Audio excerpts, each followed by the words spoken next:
Dear future generations, I think I speak for the rest of us when I say, sorry.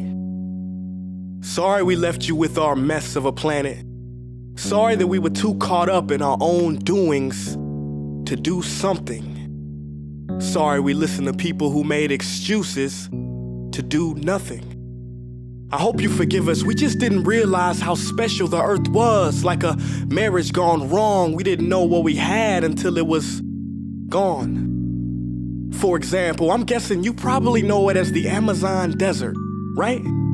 Well, believe it or not, it was once called the Amazon rainforest, and there were billions of trees there, all of them gorgeous, and... Oh, you don't know much about trees, do you?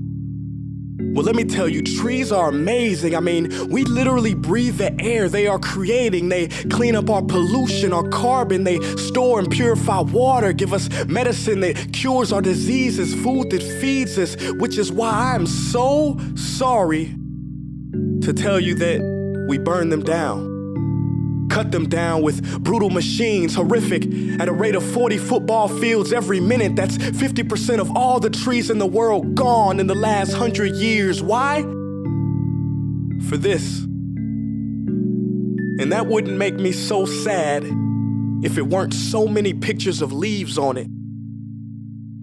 You know, when I was a child, I read how the Native Americans had such consideration for the planet that they felt responsible for how they left the land for the next 7 generations.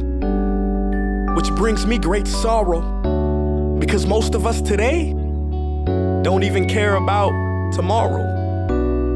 So I'm sorry. I'm sorry that we put profit above people, greed above need, the rule of gold above the golden rule. I'm sorry we use nature as a credit card with no spending limit, overdrafting animals to extinction, stealing your chance to ever see their uniqueness or become friends with them. Sorry we poison the ocean so much that you can't even swim in them.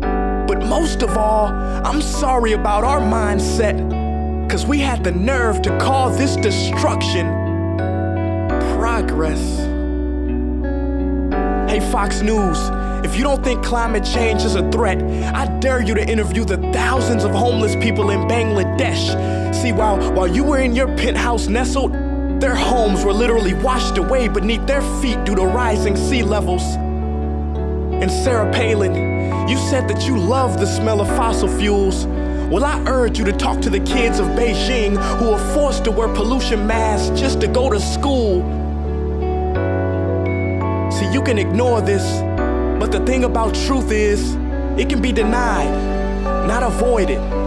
So I'm sorry, future generations. I'm sorry that our footprint became a sinkhole and not a garden. I'm sorry that we paid so much attention to ISIS and very little to how fast the ice is melting in the Arctic.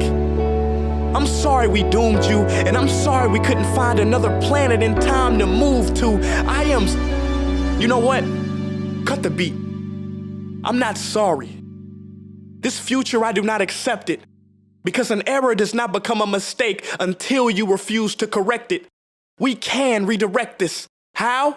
Let me suggest that if a farmer sees a tree that is unhealthy, they don't look at the branches to diagnose it, they look at the root. So like that farmer, we must look at the root, and not to the branches of government, not to the politicians run by corporations. We are the root, we are the foundation. This generation, it is up to us to take care of this planet. It is our only home. We must globally warm our hearts and change the climate of our souls and realize that we are not apart from nature, we are a part of nature. And to betray nature is to betray us. To save nature is to save us. Because whatever you're fighting for, racism or poverty, feminism, gay rights, or any type of equality, it won't matter in the least. Because if we don't all work together to save the environment, we will be equally extinct. Sorry.